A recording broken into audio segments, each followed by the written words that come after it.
Good.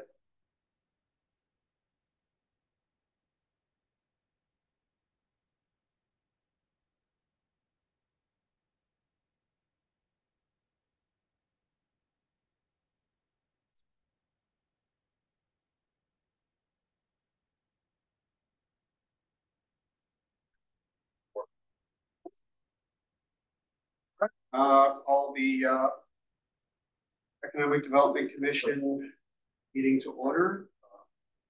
B2, Thursday, May 2nd. Roll call, Robert Morris, Commissioner. Take that again, Commissioner.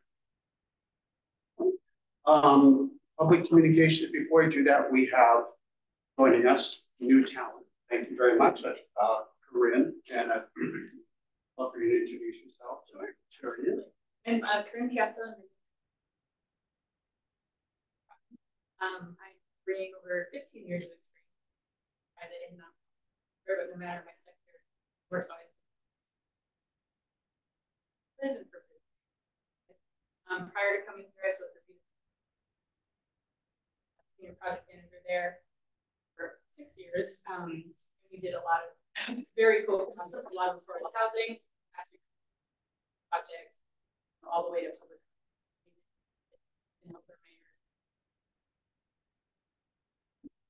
And then, my education, my undergrad at University of Rhode Island, education, master's in planning from you. Combine those two and really help be the conduit. Personal area. And even though I've gotten to travel far in my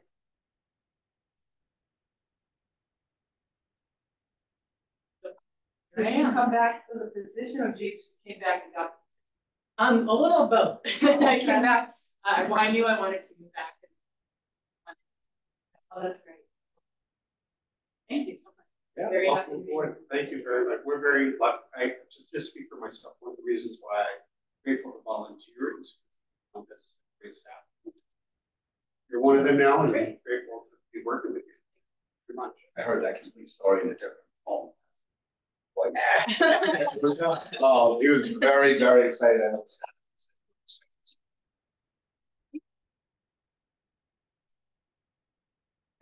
Here's George. Okay.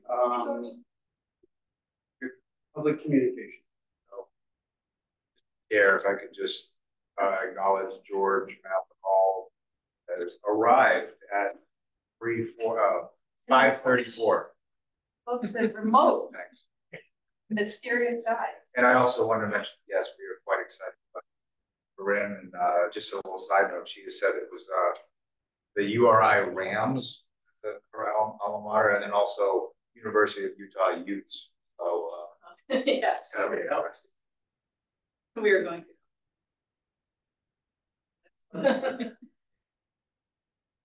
Okay, public communications. Is this we're discussing the BYOB ordinance. So it should be discussed. Read the messages. Oh, or it would be your discretion. We have one communication. It would be appropriate to read it out if you want to, but it does pertain to an agenda item. BYOB, but I can read it now and then possibly if we need to, we delve deeper. Yeah, let's do it in the agenda if it's okay. That's fine. Okay, perfect. Approval of minutes or any other public communications? Okay, approval of minutes. Second. All those in favor? Opposed? Abstention? So moved. Okay, old business outreach. So in front of me is a stack of letters going out to all of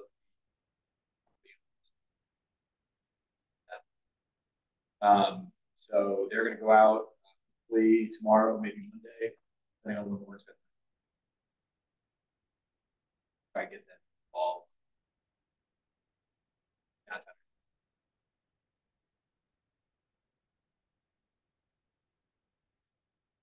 I could share, so I have a little time, so I just got 5 individuals in downtown, including Kelsey Groton and a few other business owners, and I made some calls. I'm still waiting on a few back, but I got some feedback that I thought was interesting here.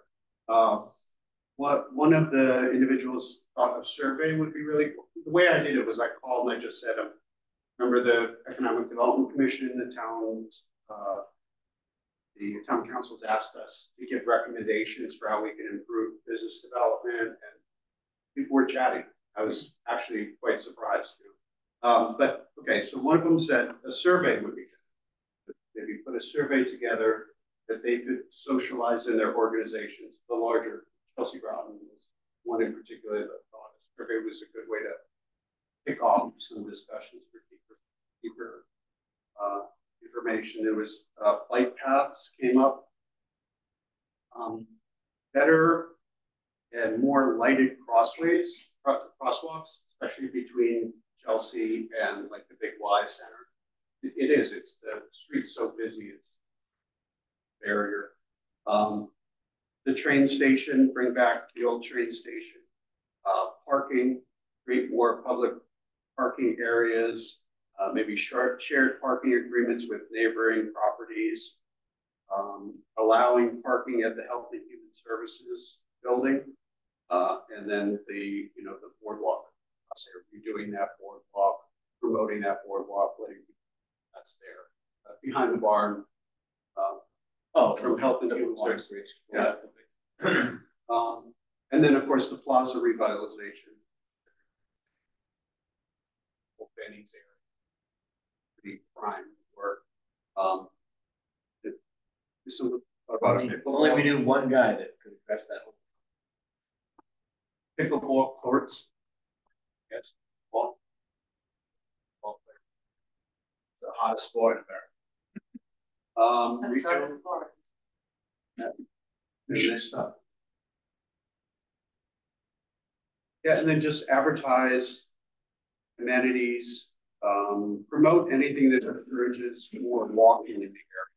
So there was a big and that was consistent with what I talked about, just create density. People can walk around, they don't have to get in their cars, either to cross the street or to go into the. So, and I'll fill out more of the stuff with Jake so we can keep track of who I've spoken with. The response is great. It is time consuming to try to play telephone tag and get to people, but most of the business owners are anxious to share, and I did share and invite them to public comment. So if you were interested, threatened to do that. So let's see if they that's all I had on outreach.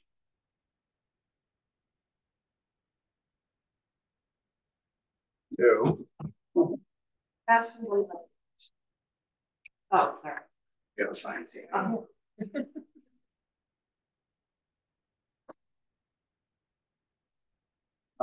Anything else on outreach right now? So in order to create these,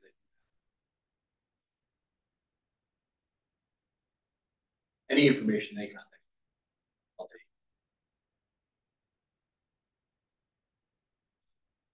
Also, the LinkedIn account, I realized that probably more appropriate to create a group that way.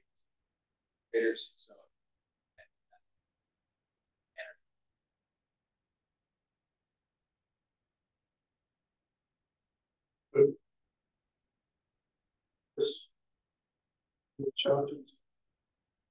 They can, but then we have to get our messages.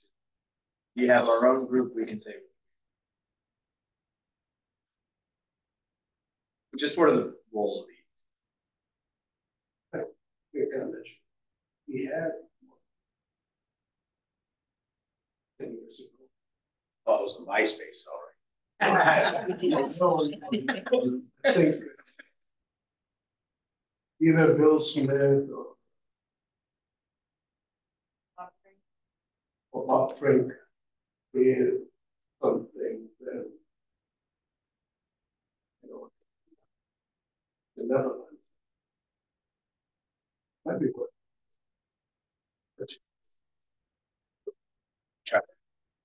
Yeah, because I think it had several members there over the years.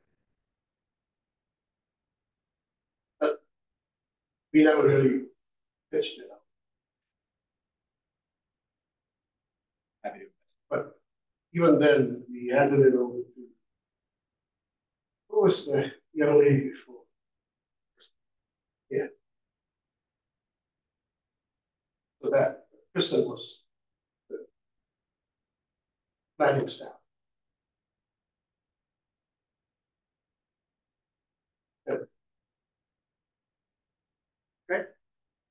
I just wanted to add just a couple things. The input was great. Some of the items you mentioned, I do want to indicate are in process. Obviously, we're hoping the plaza gets revitalized. Pickleball courts will be behind the library and 550. I'm not sure which side of the skating rink, but they will be built there. Yep. Is it gonna be part of the skating rink? Like, No, the skating rink Next. received separate monies, ARPA monies to revamp that. But also, what am I missing here? Oh, mentioned the boardwalk. That all was one of the components of the community state that our department is working through. So that boardwalk will be rebuilt, likely elevated and widened. So, hit on a couple of points that we have been working. You don't look really good when you go back. We call it calls. Look what we did for you immediately. You requested it, you should show up. Okay, the special events, in everybody's packet, Parks and Rec was gracious enough to kind of give us a schematic of events like Pantea we did with the giving the coffee out at the Irish 5K. So these are some other events that if anybody's interested in doing, you know, we as the EDC can participate in. I'm happy to do it again. I think it's really good.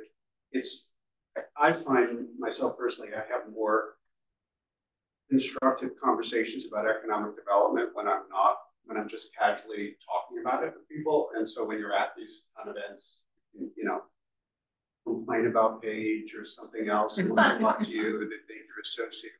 But in all seriousness, it is a really good casual way to do it. So we can talk about any one of these individually, or if people want to email into the town staff and, you know, or me on this, sign up. I'm game to do it with anybody. When I was reviewing this, am I understanding that we should be promoting these to people for, like, when we talk to businesses? Oh, did you know that you could join? Is that the purpose of this? No, we can't, but this is actually for us to have a booth or some participation component. Like there's, you know, other, yeah, like at the 5K, we had a tent, it was raining, but made the best of it and gave out coffee and then we just, you know, promoted a conversation. So, but, you know, it's time intensive, a lot of it. And but like I said, I'm willing to do it, and we have banners and we have, you know, tchotchke, and we can get t-shirts, or we can go as far as we want. It's just if anybody feels moved to any of these things are really exciting, let's run with it. You know. Yeah. I think probably emailing it to you guys about which. Yes. Yeah.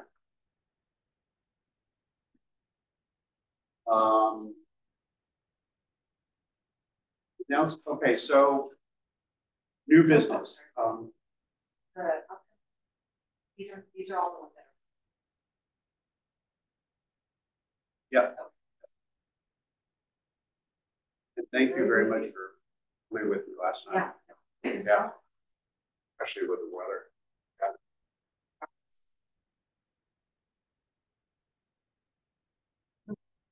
Okay, so new business. Megan's joining us. Very grateful. We had a discussion early in the month, and it would be a great idea for you to talk to us about how we can work together, promote business, and know about what you're doing, money available, all the. That's the general theme. I think that since I joined the EDC, put it out there. We have so much going on everywhere, so many resources, but it's not always, people don't know where to go. So I'm grateful for your time. Yeah, absolutely. Is it okay if I move over somehow? Yeah, that's okay. Better than you. More of the tribunal. Yeah. So hi, so thank you so much for giving me some time, and I am dealing with similar sinus. Sorry, I'm scratchy right now. So I'm Megan Granado. I'm the town sustainability and resilience manager, and here really for two reasons. First, to introduce myself. You know, I've spoken with Bob a couple of times during the email. We have. Yeah. But I don't think I've met the rest of you yet, and so part of what I've been trying to do in this last year and a half is just try to make as connections as I can. So my job as the sustainability is really focused on helping the town. So that has a lot of intersectionality though. So just hearing your conversation minutes and the fact you're getting those answers will want increase. You know, these are all things that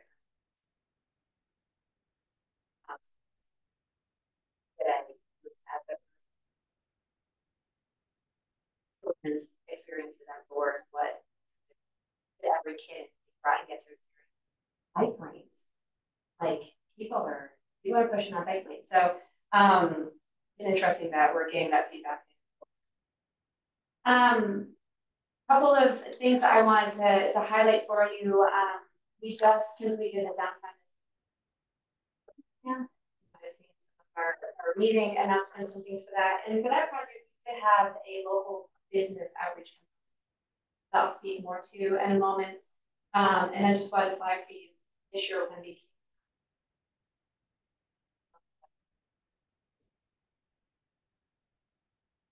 But in the near term, like I mentioned, with the downtown Mystic plan, we really tried to connect with in the heart of Mystic about the challenges that they're dealing with, largely around flooding. And there's kind of some well-known cases, thanks for bucks, which have been found for 3 weeks. The Mystic Army Navy store just had improvements, water coming out of West Main Street when people drove through too fast and it was flooded, actually undermined the structural. And then on the opposite extreme, we have a lot of business owners. Waters come right up to my door. So we started talking a lot about the challenges, you know, of course, with connecting with local business owners. They are grappling with so much and juggling so many things. We're open day to day.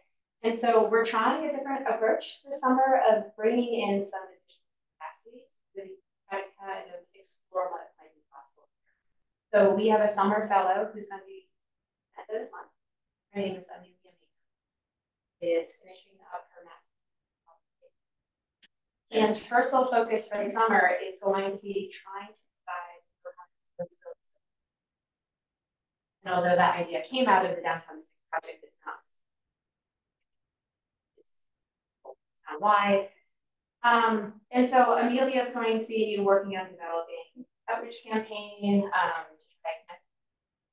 and then being available to provide resources, information, questions. We're not being prescriptive. We're not being presumptive about, you know, what business owners want to hear or what questions they might have. But we're trying to show that if they do have concerns, maybe they have questions about flood, maybe they have questions about what their flood vulnerability is.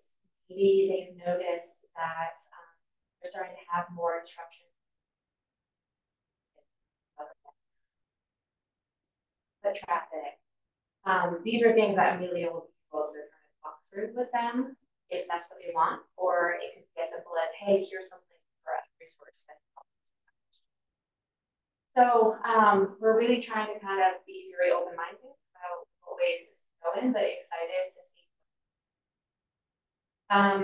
And then as time allows, Amelia is also going to be working on materials that will also benefit local business in terms of outreach. So, for example, Connecticut Green Base, that local business owners, properties can use energy efficiency, that can be everything, solar panels up, chargers, heat pumps, maybe the furnace goes, and you want to replace the heat pump. The CPACE program can provide funding for that. And so that's a program that we want local businesses to know about. So if they do run into that, or maybe they're planning or where are available to them. So providing some of that information very similar to what you all are doing in this letter right now is really what we're trying to do. Make it easier for people to understand what resources are available and then be able to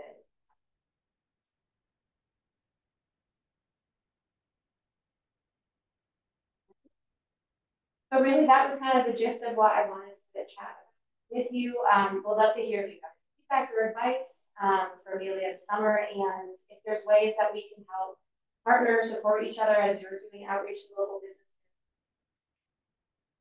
You'll be doing somewhat similar things.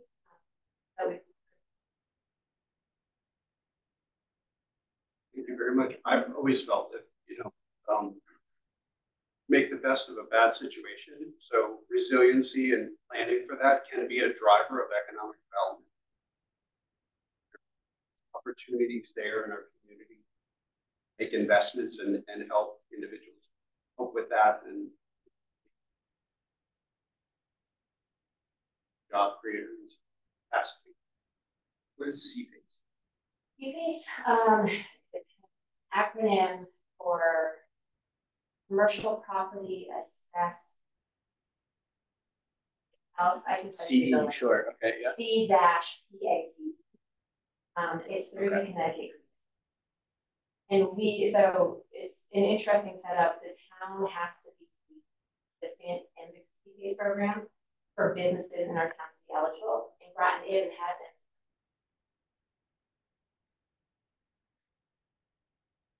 been. I know I tried to get you on the show because we were flooding the Mystic at the time, I think. And hopefully, well, we're coming on in a couple of weeks, so looking forward to that. But in any case, I think, when people talk about dealing with climate change, you're the small business on Mystic and you get flooded, it's like, what do we do and stuff like that. Is there anything or plan for that? Like people don't know some kind of, I don't even know if that quite works because it's rubber cables.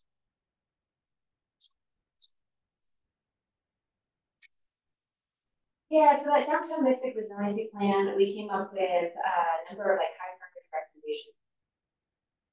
When we tried to do a lot of field assessment. Well, some people were like, oh, very much we want a flood barrier at the end. That's really not as far as we can tell. And there's a whole lot of ramifications of using that approach. I think what we can do in Mystic is try to implement things that will keep present water. So we're going to be looking into possibly starting to there's best practices for property owners. It's fascinating. We would talk with folks, and one house they would have 4 something next house. And that for some part, Mystic, although you wouldn't think of it, has little micro topographies. They're like, oh yeah, well that house is it dips a little bit down. And so they've needed it when we had it. Well, perhaps now that house that didn't have it before is going to be. So there's a whole host of things we're gonna try to look at. And our public works director followed up with a request to support that. Pearl Street is tough because for the drainage system, and Pearl Street is so low lying that you don't have a lot of that. But meanwhile, Pearl Street was 44 acres of these permits. it runs down. So it's tough because there you're getting water running down, you're getting water coming up the river, and then Pearl Street actually water that's. And so most likely what's happening from talking to people there, they're like, as opposed to on Gravel Street, water comes up and over. In Pearl Street, people talk about how it comes up through their basement. It's possible that water is still kind of moving along the through the fill material. So it looks like solid ground to us, right? But the hydrology. There's a inlet that used to be Pearl Street way back when we filled in things and That's one real cool. It's whatever. You do an upper river and have it come not all the way down the hill, go this way. Have an upper river. So there's a whole host of things that we're going to help keep up with the flooding, keep Mystic a place that's livable, it's workable, business can be here, right? That's not hard to miss it. And you know, I don't need the appetite for a 13-foot, right? And what would that do? So there's a variety of approaches. The one that we really and that's always up for discussion for an iterative process of what are the things that we can start tackling will assist, but aren't wholesale change. One other spot that I think is proposed.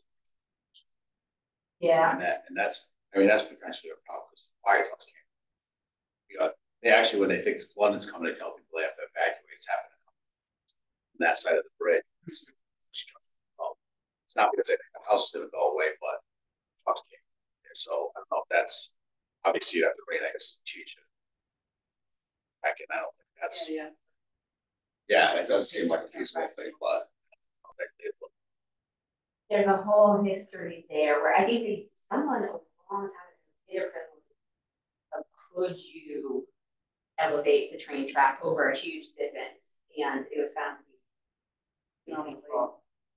the state is doing an assessment right now, actually to assess that underpass to see if there are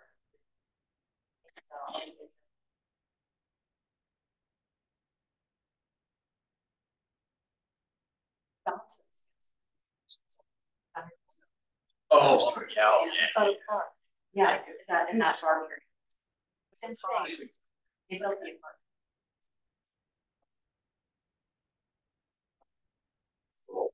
Across from the barn.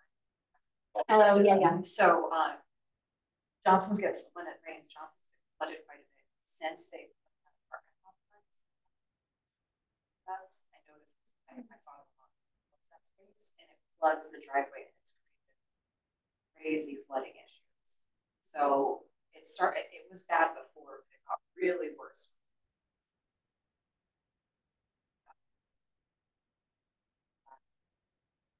Yeah, Johnson will be right back. Yeah. So we don't go there. So it is affecting business already. Like it's the little things that we don't see. Page. He's approved that project. So with the economic fund of that project. Yes. With economic assistance. Yeah. And be the let know so somebody will back up. Drop that, topping up. Drainage and just kind of that's it all. Yeah, I don't think we funded any drainage there. I believe we funded. I think it was a sewer line. I believe it was not possibly water. Thank you for joining. So obviously you're looking. What about deep? What's the strategy? What's Kate's strategy? Well, looking. Yeah, so Or is she looking Deep has that whole GC3 committee, and they have a statewide climate action What is plan. GC? GC3 was the Governor's Council on Climate Change. And so one of the strategies in that was to develop this climate resilience program, and that's the grant program that we got funding. That fund is at DEP. But we have a separate fund. At CI, CPX, or climate fund. And the CT. Climate fund. Show up, see the sides. Okay.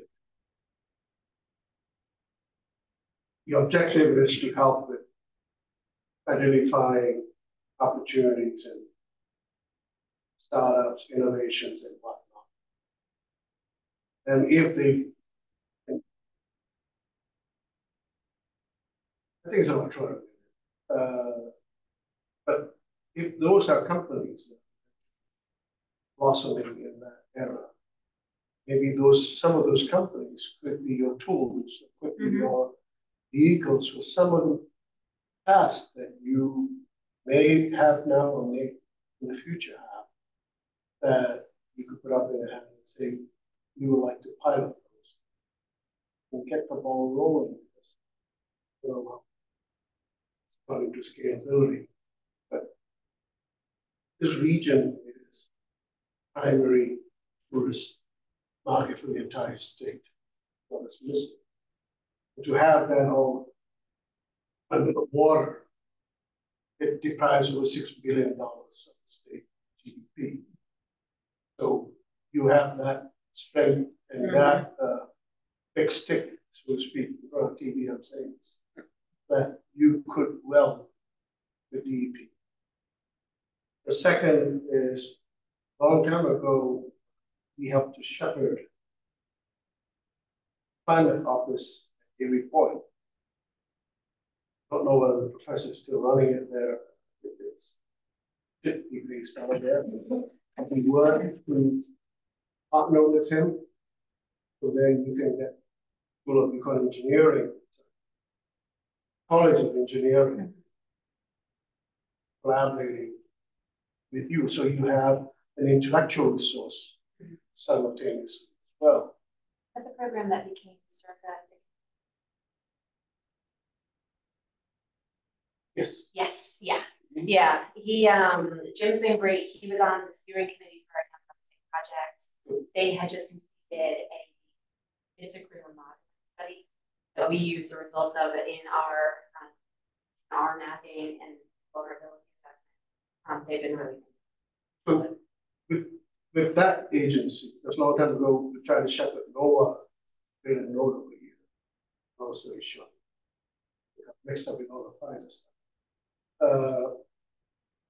But together with the College of Engineering and with Jim's office, you have now a quarter of people to apply for federal funds. Instead of just Groton municipality alone. So that gives you more ground. To give you further gravitas, the Coast Guard launched a maritime center, put a shovel down over 2022. And they have a lot of climate resiliency looking at. And got a new one. And give them a call and see how we could partner with them. So you partner with them and see. So when you have these various circles of powerhouses, your jobs would be easier given interns. Yeah, I forgot the name of it.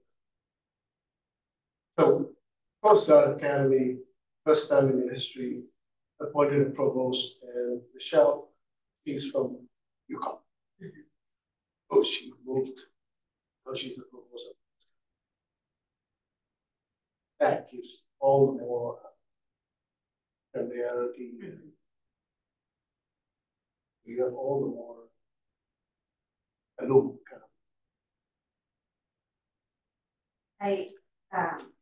I know a couple of folks at the, you mentioned a center. Not many times.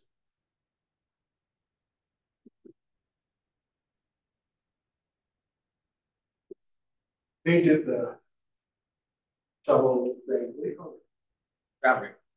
No. Shovel, Shovel ready? putting the shovel down, whatever you call it. It's not construction. Yeah, groundbreaking. Oh, groundbreaking. Yeah, but they call it shovels. Okay. That was in 2022 October. So they are looking for projects. So they got money coming out of Wazoo, Lisa 2022, and they weren't exactly sure. So they got more money coming in. But the problem is they're not identifying projects to put into, so they got sponsors. Okay, that's great to know. I'll definitely follow up on that. I just wanted to say, I have to acknowledge the town leadership for creating your position. It's really smart, forward thinking. You're out there getting grants, preparing us for this. So in any way that we, I think I speak for everybody, in any way we can help, be supportive of that. More funding for your intern next year or whatever that. It's so, especially with Mystic and all being a coastal region, it's so tied with economic development and every other thing touch. So we're really grateful that you're here. And sincerely, if you want to do some of the other events with Parks and Rec with us, Yes. we'll provide cover for you. You provide cover for us, Okay. right? I don't have my own tent yet, so you gotta light up on me. Ready. But if you need resources, a letter, anything that we can do to support what you're doing, we're all about it. So I just want to point out, on behalf of the department, this is a new division that's been created and coming out of the gate. Town manager, the town administration, so supported it. Our budget has basically received kind of a head nod from the finance committee, but the final vote from the RTM, I actually don't know the date, but it's coming up soon. So if you're inclined to be at an RTM meeting when our OPS budget is up for approval and you want to make some positive comments, we certainly would welcome that.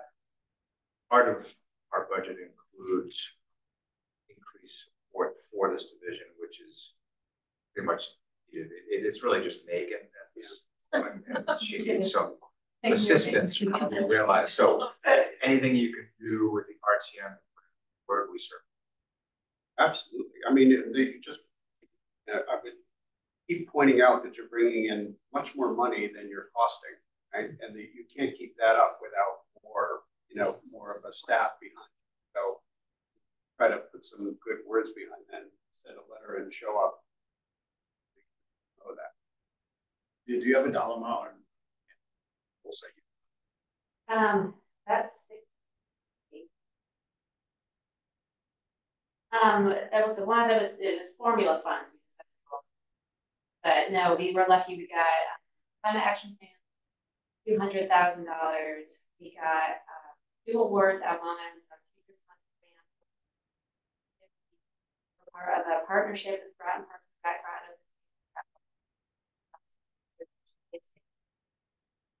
Groton that came with $40,000 state funding. We have $76,000 of grants, formula funds that we use. And I'm waiting on. We requested direct technical FEMA. I put 3 proposals to the river corridor. I'll be submitting another futures fund for next week. Moving. Hopefully, right. Get you some help. Thank you very, very much. Does that encompass the purview? All that along the Thames River, or what EB has as well?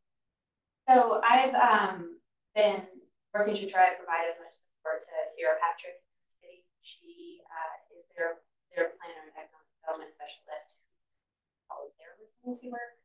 So before I started, they did a community resilience that now they're implementing. So Sierra and I talked through something.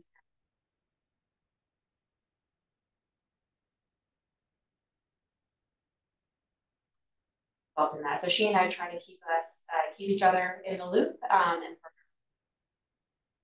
So just purely experience, having science. Have you discussed about what dredging, everything from dredging to the climate changes impending upon the Thames River, all those aspects, flooding, etc. That could impede submarine production. have not had specific. I know that the sub base is building all of their infrastructure for hire. Millions of dollars, but I've not.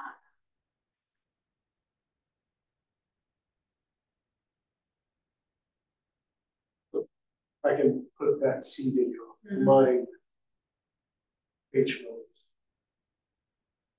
There is federal grants for defense communities. Have you heard of them?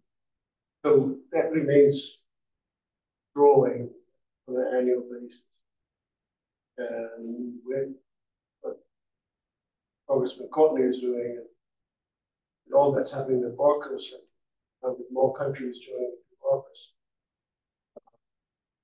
the necessity of keeping whatever the climate change and predictability not overshadowing production becomes even more crucial. The next one, which we're chatting with Sierra once again, and me too, speak with the mayor. He is an ex-Navy man, and he understands the importance of keeping EV operational. Yeah,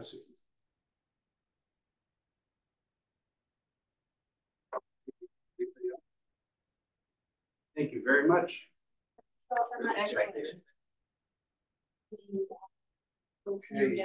My show will be easier than this. Right, right. No, this was excellent. Thank you. Thank you. They're easy, right? Yes. All right, next is New London School Welcome Center. So a little background, then I'm gonna let George talk a little bit more about this.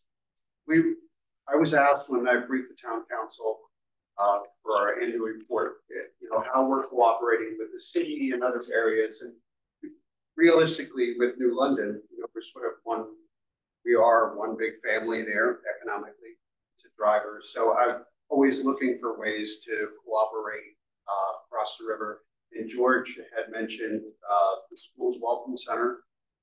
So we started having some discussions, and I thought it would be a good idea to share with everybody what's going on there and how we maybe help tie in, support what's going on in Groton and support what they're doing overall.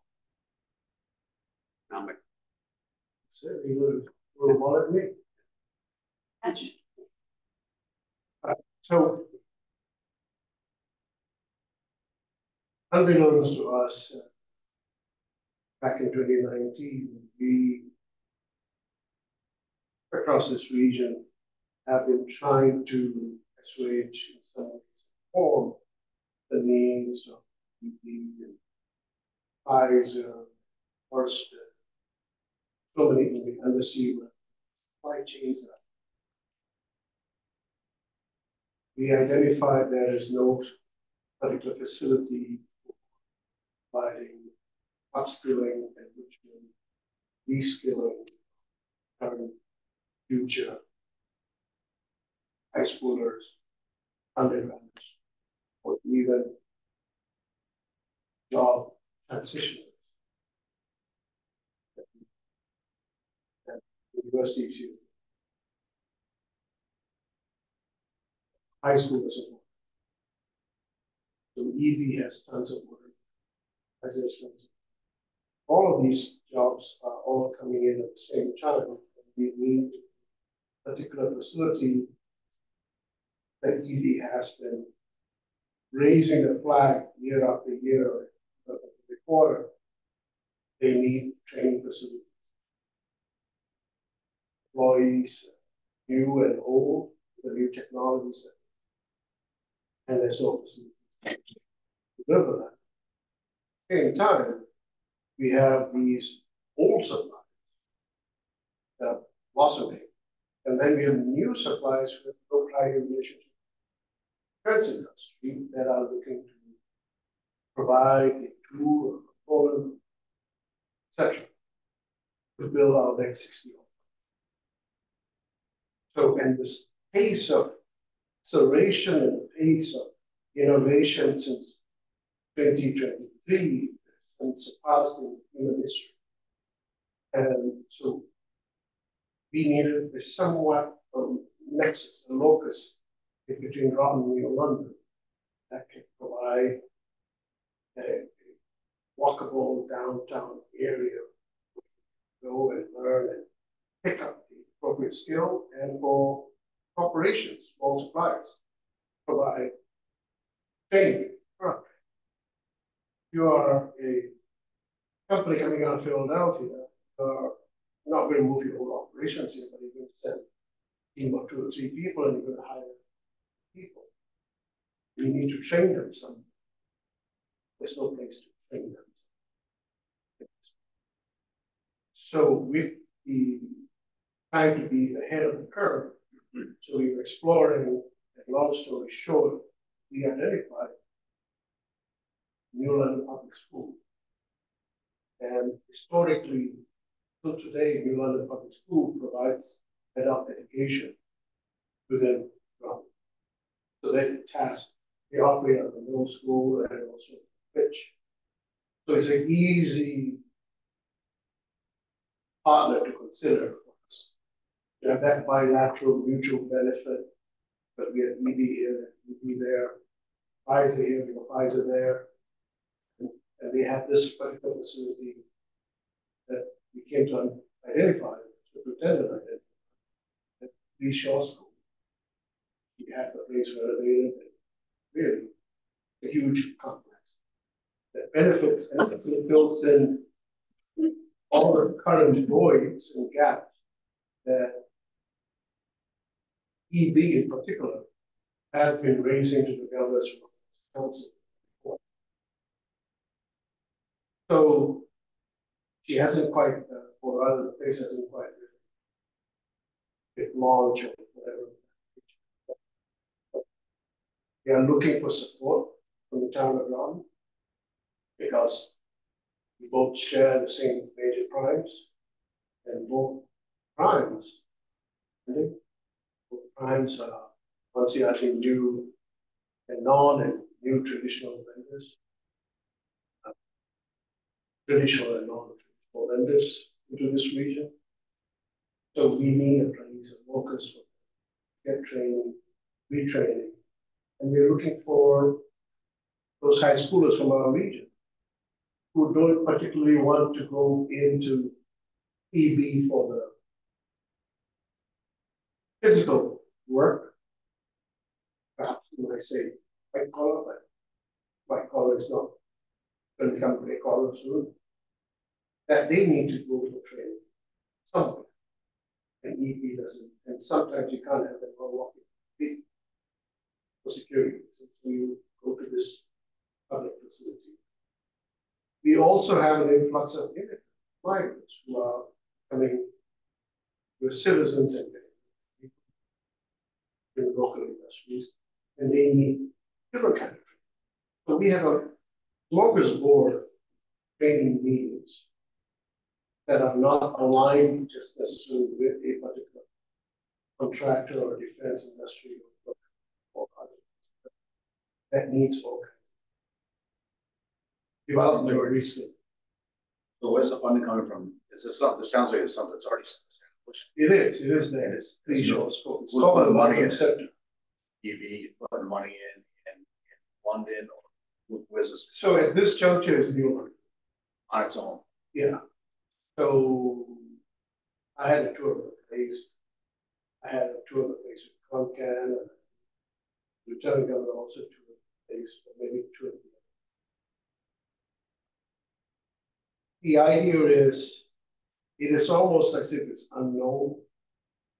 And because it's fairly It's New England public schools, they are not marketeers, they are not promoters, and they truly do not know that they're educators. They understand the needs of education and where the provider of education is going to go, and they're looking to facilitate all that support, primarily for high schoolers and adults, because that's where we are, and especially in this new realm of AI and quantum. The current workload that we are familiar with or have been in the last industrialized industry 1.0 is going to change.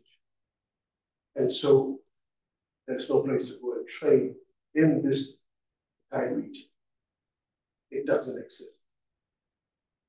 So closest in my mind is in New Haven, but in Yale, New Haven, University. Some of the community universities, not all. So we tremendously lack. What's a dollar? Well, we are competing. Community Rhode college. Island. You simplify this a lot more for me because I wish I could, but it's, what is the service? I can only simplify to a certain extent. Because I'm not the spokesman. Sure. And the objective of this meeting today was to give you a little bit of an oversight. And then at a certain point for us to take a vote to invite the superintendent himself to come and give you that detail. Oh, I move to invite the superintendent. I after George brought this up with me, I played telephone tag with Dr. Ritchie. And originally we were going to write a letter. I thought we could, be supportive of some grants and things like that. And it may be a good idea for her to invite her here to kind of talk more about where the touch points are and how we can help.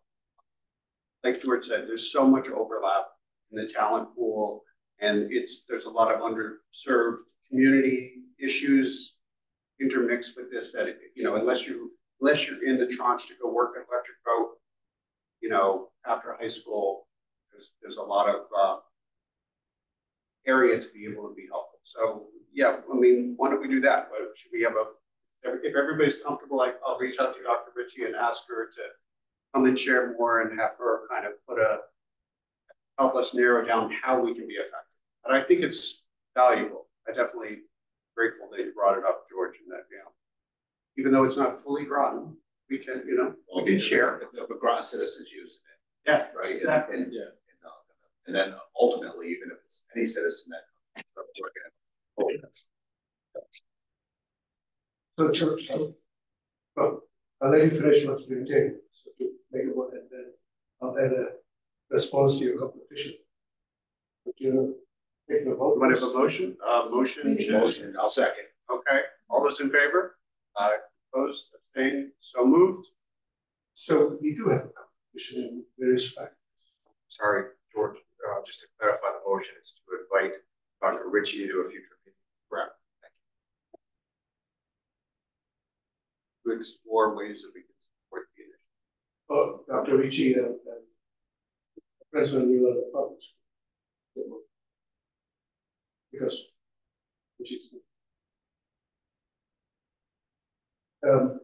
so we do have tremendous company. And in this new era, locality has no value. They are non-geographical forward this new world. Right? Thereby, if we can't provide the training here, we are losing a hook of getting people to come and do the production in the state of Connecticut, far less in southeastern Connecticut, with all the limitations that. So if we can train them here, we can keep them here. And that applies to those that graduate. And as a board member of the University of New Haven, we have a lot of students that are looking to leave to Massachusetts and Rhode Island, Albany, York, all the mission, all the historical work that Connecticut has been doing for the last 100 years. in a defense cluster. And because New York, Massachusetts are able to educate, train, keep them there, employers are moving there to hire them and to get into R&D. So R&D contributes over 60% of the. It's not what we sell.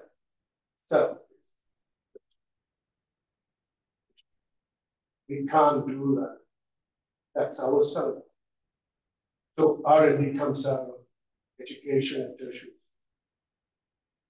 So what I'm trying to suggest is, so our Connecticut State Universities, in order to keep the jobs here, in order to keep their taxes here, in order to keep their property taxes here, in order to invite new businesses to come in, pay their business tax here, and also for to spend their retail money. I love this, George. This is great. You know, speaking to Dr. Ritchie, you know, when you have talented people already involved in this issue, how can we support? What does she need? She's already identifying stuff. So She did all that. yeah. So this is great. So we'll do that. Thank you. Julie. Okay. Next we have been asked to give an opinion about the BYOB ordinance. How is it official? Yeah. This has been sent to the EDC. The EDC is being asked to review this proposal and to make a recommendation back to the council. I think it would be provided to the town and distributed. And then we also, as you know, want written testimony. So the right now the BYOB ordinance is midnight? Yes, it ends at midnight. The proposal is to roll it back to end at 10 p.m. So now this is probably It's a little bit more. And 12. Townsend wants to know the economic impact or generally our thoughts about it, rolling it back. Correct. So would you share Meisner's or any other? Sure. Yeah, like I said, we have one written testimony that I provided a written copy to you. Also, I emailed it. Lauren emailed it. We have it here in it's 2 pages. Let me read it to the record. Written testimony of Dan Meiser before the Groton Development Commission regarding BYO policy in the town of Groton, May 2nd, 2004. Dear members of the Groton EDC, my name is Dan Meiser. I am the founder and CEO of the 85th Day Food Community based in Mystic in our 13th year of operation. We proudly own and operate Oyster Club, Port of Call, and Engine Room in Mystic, with a 4th restaurant, Herring's Noang, slated to open in early June of this year. We also have a catering and events company as well that operates almost exclusively on our sister farm, Stone Acres, Stonington. We employ 153 local folks and feed over 250,000 locals and visitors annually. 2023, we purchased just over $2 million worth of local product, including meat, seafood, veggies, and artisan products. Needless to say, we have a large impact on a large economy and are extraordinarily proud of what we do and how much we give back. In addition to being a local business owner, the owner hat I wear is serving as the immediate past chair of the Connecticut Restaurant Association, where I served as the chairman of the board in 2019, 2022. CRA represents over 8,000 small businesses with approximately $11 billion in annual revenue in the state of Connecticut. Restaurants are the 2nd largest employer in Connecticut's economy behind the state itself. As you know, restaurants suffered a tremendous blow during COVID. The road to recovery is still being traveled. The new challenge is inflation and cost of goods, a fractured labor market, and overall cost of doing business. Margins have always been razor thin in our industry, but now they are almost non-existent. Pre-COVID, on a national basis, the average restaurant in America operated at a net profit margin of between 4 and 7%. That number is now between 2 and 5%. For every dollar you generate, you can expect to take home 2 cents to 5 cents. The last thing restaurant owners need is more regulation and more strain on their already struggling businesses. I am writing you today to discuss a proposal that would limit the hours of BYOB service in Groton establishments from its current 12 a.m. cutoff and rolling that back to 10 p.m. As a restaurant owner, a businessman, and a member of the CRA, I strongly oppose this measure. It's an additional and unnecessary strain on the backbone of our small business community. Having spent a good bit of time in the halls of the Connecticut state capitol in Hartford, advocating for restaurants and small business, I've come to realize that most bad policy proposals are knee-jerk reactions to one or two bad actors or specific instances. As we know, policy affects everyone. It's fundamentally irresponsible to negatively impact the majority of good faith actors because of the actions of a few. It appears to me that this is the case here at Groton with this proposed change. The idea that someone dining with us on a Saturday night at Oyster Club, a nationally celebrated restaurant that draws visitors from all over America, Mystic, would need to cork their special wine brought from home promptly at 10 p.m. is absurd. While we carry full liquor permits at our current restaurants, people bring special bottles with them all the time from home. It's common practice in our restaurants and restaurants across Connecticut. To limit the rights of our guests in our restaurants to utilize the BYOB provision allowed by the state of Connecticut is simply not right. Additionally, by Groton potentially impacting harsh and unique restrictions, you also put Groton's restaurant at a disadvantage. I'm headed out to dinner on a weekend night. I want to bring a special bottle from home. I'm going to choose Stonington over Groton should this proposal pass. Again, unintended consequences as a result of bad policy due to a knee-jerk reaction to a few bad actors. Thank you for your time. Cheers, Gail Meister.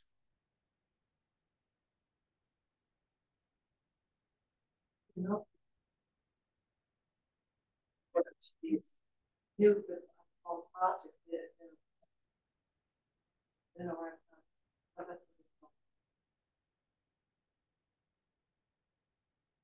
If you look at what started this whole thing, I think it really came from the shooting that happened 3 years ago. It was till 2 a.m. and I was for putting it back to 2 a.m. because I think a lot of you don't have that kind of activity. Someone caulking a bottle. Usually you eat dinner at 7 or 8, and that may happen. But moving it back from 12 to 10 to me, if it's, especially reading a letter from someone that's talking for them, and all the people that they buy food. Yeah, I think, in my opinion, I would leave it as be. Yeah, it's one of those things that. Why would we want? Someone is going to.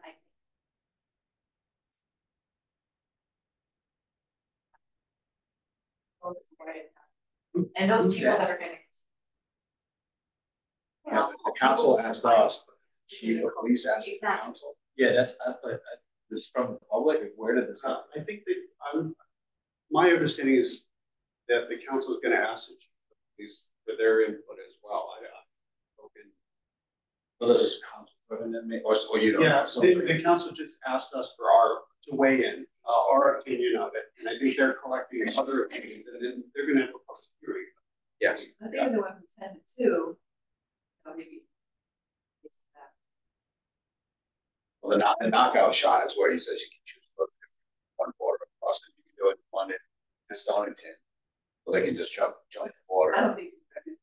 No, I mean, if you were going out and you wanted to bring a bottle in downtown Mystic, if you just go, yeah, you're only gonna go to the Whalers, and that means you don't want to be on the other side of that line. Like, And I think you made a good point. I think it is a hookah lounge issue. It brought the topic up because people are looking at issues that may have happened at certain establishments, and it's informing the way that everything properly. You know, I'm on the city planning and zoning. We had a question related to land use, so it wasn't an ordinance. YLB issue came up because it had to be YLB doing any. My question would be, do we know, does Stonington have any restrictions? I've not researched that, and I don't know. I was also going to say, in terms of time frame, I don't have a date the council is having a hearing or a future vote, but my understanding was it's relatively soon, within a few weeks. Definitely not as. I don't.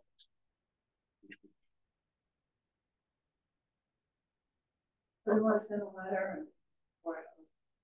Yeah, I mean, if everybody's, I can say the general consensus that we have here is that it's fine as is. And if we want to further discuss this, if anybody wants to talk about it more, we can, but. yeah, they're not, are they asking for a vote from us? They're asking An opinion. So if we have a consensus, we can vote on it. I could just say that we. It would be nice. If it's unanimous, Okay. the council may say, oh, every single person there, or if it's not, if there's 4-1 or whatever people vote, it may be. I know sometimes that helps. But I feel strongly about it. I'd like to have. But do I hear a Joe? Can I pipe in real quick? Can we give them an alternative to give us? Yeah, we can vote against. We can vote next week. We can and also suggest that try to hold off. Yeah. I don't have the date. It's almost, the timing is almost unfair if you change it right before summer. Yeah, Because you know what they want. I know this is 2 days before confessions Saturday. For my bad habits in the past life, with all of this before 11:30 cutoff, the order is much as we could. Kept us awake until 6 o'clock in the morning before we went off to work at 7. So we had jugs of free chilled beer, also scotch and a lot of us throughout 11. So cashier closed the books. We only bought all the drinks, and it kept us. So in this particular instance, I had my fun, so no. Well, in Vermont, they actually only allow one drink, order order 2 drinks. But the cork bottle, you might have to. I mean, it just sets up for like not, because some people cork and go home, but they're like, you know what, I'm gonna finish before I go And home. then the liability to the Yeah. restaurant. Just clarify it, or it's a valid point. This really doesn't have a lot to do with establishments that hold a liquor license.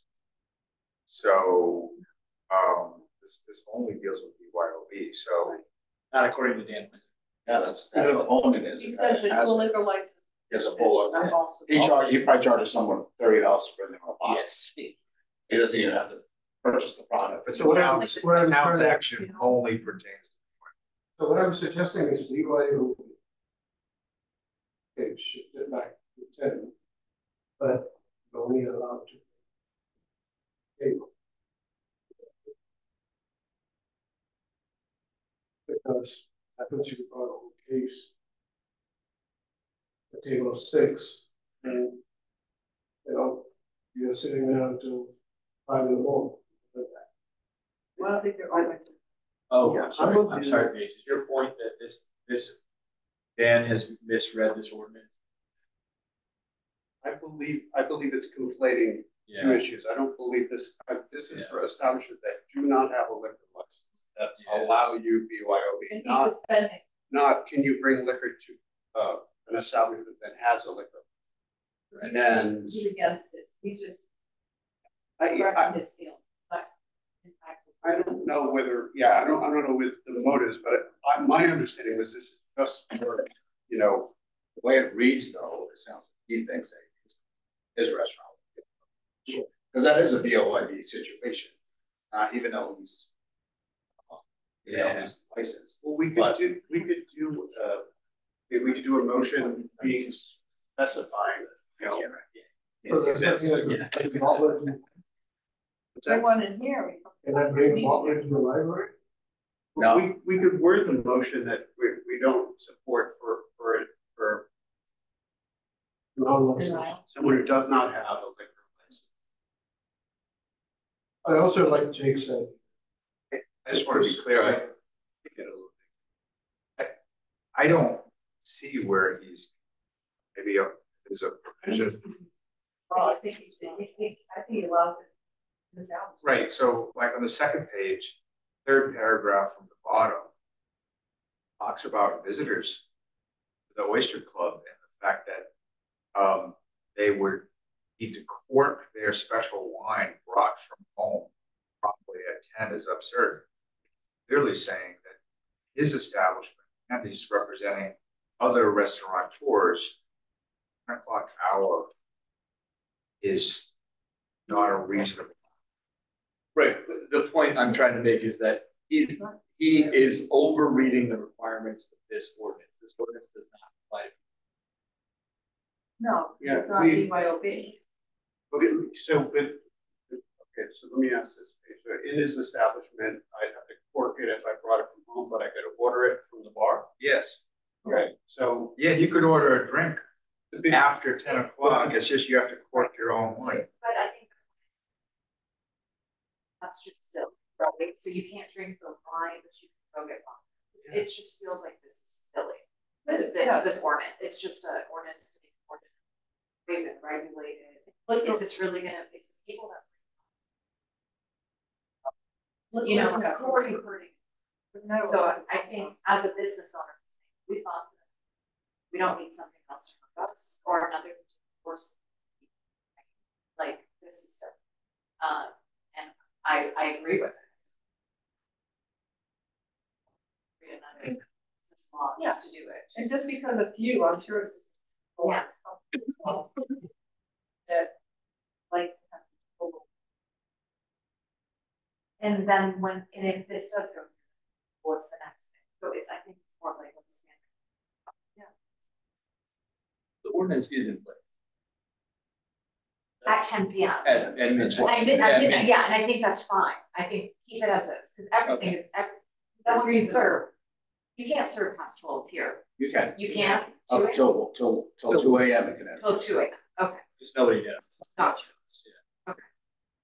The problem was, the problem was the hookah lounge they were drinking 2 a.m. well, see, that's what I think in my way I always look at BYOB.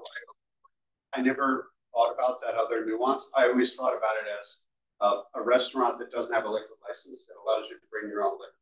False, right? Yeah. And then you couldn't buy it from them. And then, and so I understood peeling it back from 2 to 12. But that other component is. Yeah. The question, so to sort of wrap all this up, I don't know of a single BYOB restaurant in town that's. I do not know. Both of those phone machines at home. No, they have a liquid, so this doesn't apply to them. Yeah. I don't think it applies to anybody. I think it gets. I think it's a good principle. It does. No, in the definitions, I hate to pull a word card. I love to pull a word card. But the definitions is it's an establishment, BYOB establishment, offer for bring your own bottle, means any business, yada or association not licensed by the state of Connecticut. So anyone who does have a license is not a BYOB. And this ordinance does not. But maybe it's opening up an establishment. Oh, that would. Yeah. Yeah, no fight there, but I think, No, I'm just like reiterating the fact that this is essentially. All right, do I hear a motion to keep it as is? I'll make that. Okay. All right, all those in favor? Aye. Opposed? Same? So moved? Who seconded that? Oh, Susan? yeah. But you seconded it, I- yeah. I think we need motion.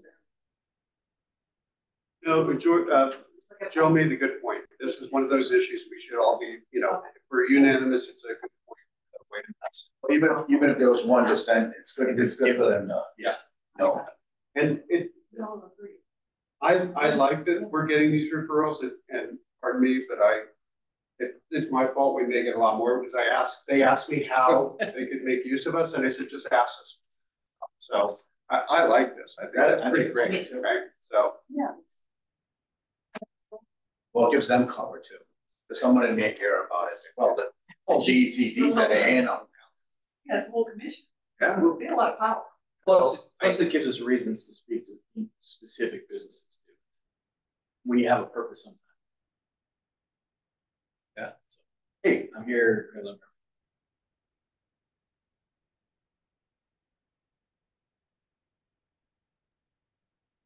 I agree that involved matters in some of the past where we were active as well, predating some of you. Years ago, Susan was at the podium on this and dealt with the Water Resources Protection District. Yeah. And it wasn't the Planning and Zoning Commission at the time, it was just the Planning Commission where they combined, but they said, okay, we have this geographic area, this water body, we want to protect our water quality, of course. What the regulation proposed ended up doing was exempting 90% of the land area, which was residential, increasing the standards on the remaining 10%, which was simply unfair. And the EDC made a stand on that. The other one I'll just mention. It was already. They already had it. Then they wanted to. Only on Only commercial on that property, commercial property. not the residential. The other one was plastic. Chairman Groves at that time, you were involved as well. We had a public hearing, not a hearing, but a meeting, try to educate the business community because they were unaware of it. Now they thought we were pitching it. But anyway, it was a good way to get them engaged. So I think there is a role for the EDC, whether it's BYOB, plastics, water protection, any of those. Yeah.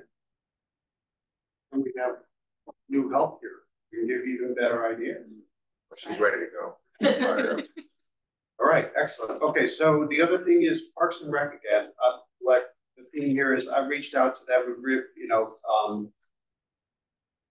not only for events we can piggyback on, but Clayton Potter and I started to have a discussion. He's a community outreach coordinator over there, very motivated. We've had a discussion of can we do some annual event that the EDC sponsors and Parks and Rec supports. Bring people like combination of a job fair, resource fair, engage with the community. And so we started talking about that, and Paige says we have some money somewhere if we come up with a good idea. But it's sort of, I started, my vision of it was sort of, you know, we talked about the PBA, the Business Alliance, we've done breakfasts and things, but if we can establish an annual EDC event that we work with Parks and Rec on to touch the community in some way related to, you know, all the opportunities, I think that's a worthy thing. So I'd like to invite Clayton here next meeting to talk about where we are in that process. And if anybody has other ideas of how to do that, but I think creating an annual day event, afternoon, something like that. is, worth the effort. Is there a way to see the events and dates?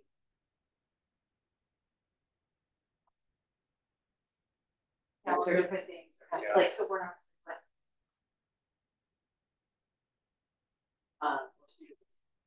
Yeah, like Market rec does have Market rec has a calendar. Yeah. There's different, townwide, you're saying. the townwide, Yeah. month that shows, This- a month event list. That would be. I think, I It's can, always been a question.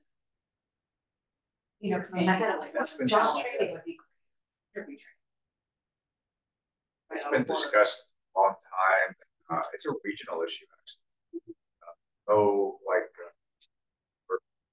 As kind of a calendar like that, but I'm not aware of any broad calendar, because you have to know where you look, like every town of Groton for governmental things, it could be district chamber for other.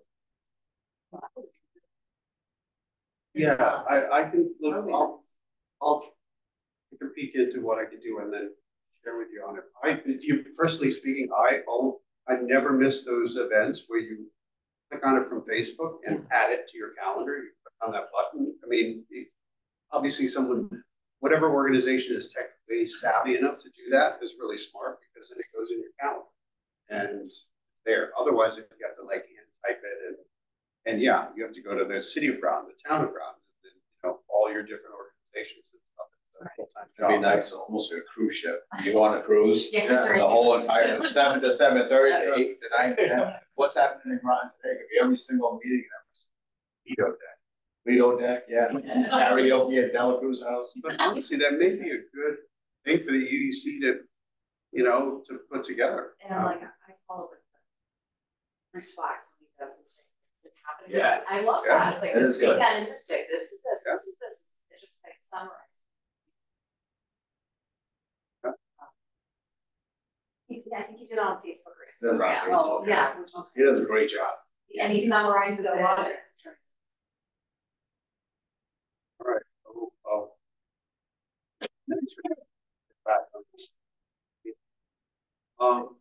Okay, chair report. So we kind of went over most of the stuff already. I met with Megan, talked with Clayton. Community conversations was great. I thought that the topic was housing at the last one. They're really fantastic. The town councilors are showing up, people, and it's funny, it's like anything else. When you need to say things over and over again, and it's, and so you see the light bulb go off with the discussions of demographics. But one of the things I wanted to highlight was, the discussion of affordable housing and the area median income issue. People are like, well, we want affordable housing, right? And the level of beneath, the area median income gets so deep that there's no level of local tax cuts that's going to solve the problem, right? We're going to need some state and federal help, and the community needs to understand that. Like, there's the metric for some of the development you can't put, unless you're going full Section 8, you cannot build it. And so, anyway, I think a lot of that is important for the community to understand. And one where it touches upon something that we're going to have to take up is, at the town council, I briefed them about the Brantford Manor issue, particularly the tax abatement, the tax incentive agreement that the town of Groton gave. And we, the mayor and the town councilors asked us to follow up and give a recommendation based upon what has transpired. If there's any, lessons learned, things that we can provide feedback on. And one of the feedbacks is the coordination between local and federal, right? Because Brantford Manor in particular is a federal facility. So I'm still waiting to get some information back from Congressman Courtney's office, Senator Blumenthal and Murphy, and I hope to share that with you guys in the next month or two, and then kind of look at all this stuff, because it's such an important fact. If you're going to have federal and state money, we need to make sure all the oversight is there. And that seems to be, you know, sort of the elephant in the room for all of this stuff. I mean, anyway, the point that really, that's where the light bulb went off for me at the meeting about, you know, that it's really important to let the community know, like, there's no amount of tax abatements we can do locally to solve some of these issues. It's getting really difficult. We need more resources and more coordinated efforts to do that. And yeah, that's all I have for my report. Okay. Just moving into staff report, you have a copy. Just run down the line real quick. The small business pivot grant, we're continuing with that. We've dispersed funds to 4 of the 8 recipients. Rehashing that, the maximum award's $5,000. This came from ARPA money.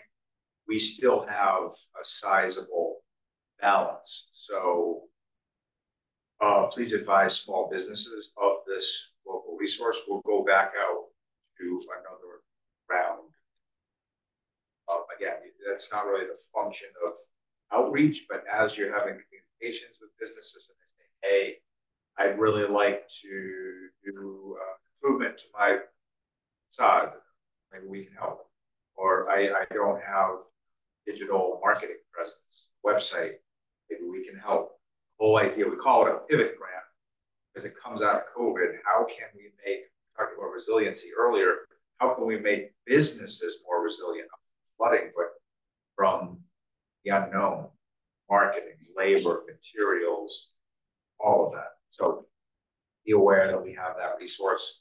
Community Challenge Grant, we touched on that earlier. That is going to be a long project for us. It's an exciting project. About this every month, 51 units at Grasswood Gardens, boardwalk improvements, bikeway, pedestrian crossing over Monarch River, but it is challenging to deal with the state. It'll be ongoing for a while. ICSC in Connecticut at Hartford, early April. I was that. Some great conversations with investors about Groton. Typically go to Boston and New York. Annually, it's much smaller, but sometimes it really allows for great conversations. We're a tourism listening tour with the Eastern Region Ports District. We're interested May 8th, that's next week, from 1 to 3. The state's chief marketing officer will be at the Groton Library of a presentation. Yeah, May 8th from 1 to 3 at the library. His name is correct. That was his name.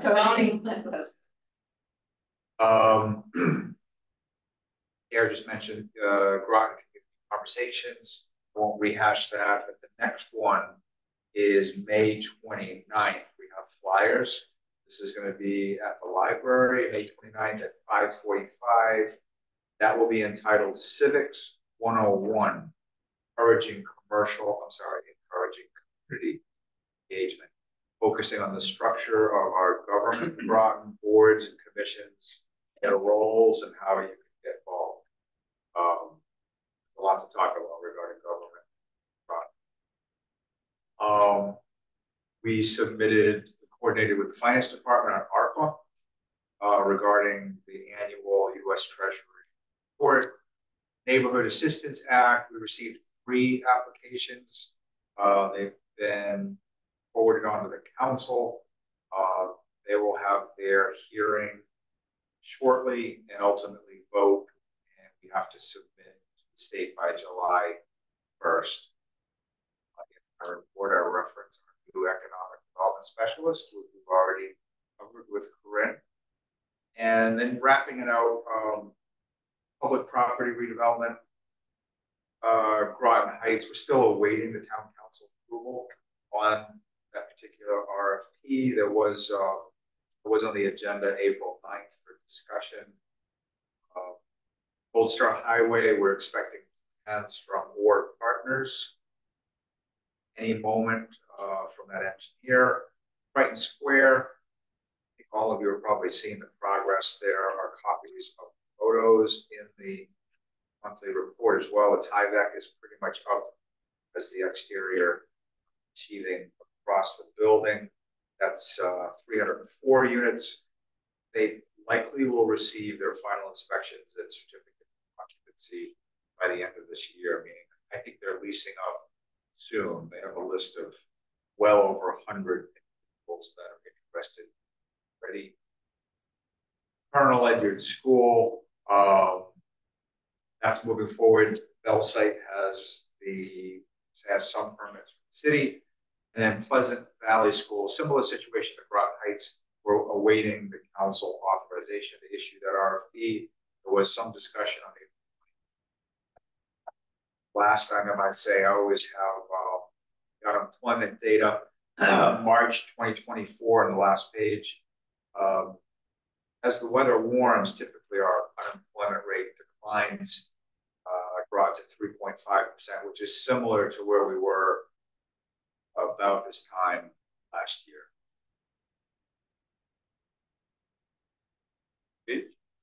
Anybody have any questions?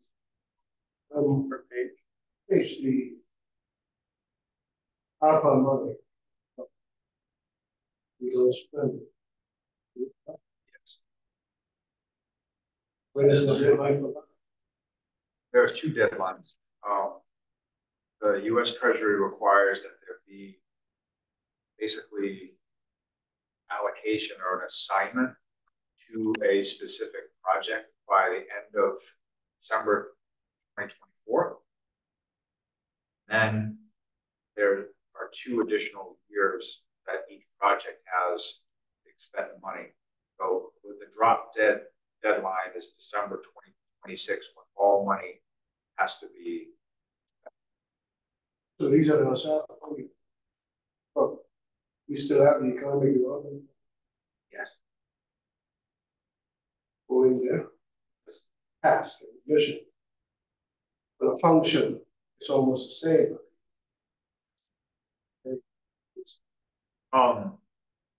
It would be possible, but it would be better to actually expend the money earlier rather than put it in a revolving loan program. We could try to go to the middle. That is an option if we still couldn't spend that money this year. Fun for the same task. You don't have to give it back. Right. You already know it. Yeah. Like a taxpayer, you know, I'd love to use it, but You keep track of all the money that the spent. I can't. I think the ideal use is this business pivot grant. Small businesses, they have real needs. They don't even know what their needs are. 40% of our businesses are not digital.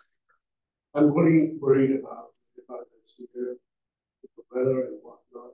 Who knows what the business needs? Insurance rate. When we have that fund after October, that you could fix something. I'm selfish. I'll keep the money in it. I want to spend it. Thank you.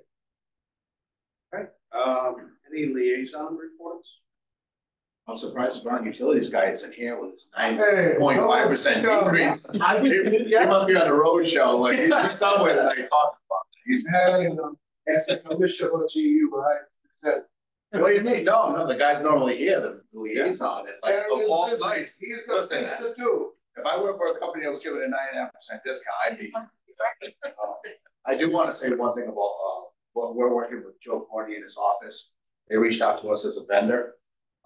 Obviously, everyone sees that the federal government on the budget included only one submarine, and that is in everyone's business. That's especially ours. What we do here.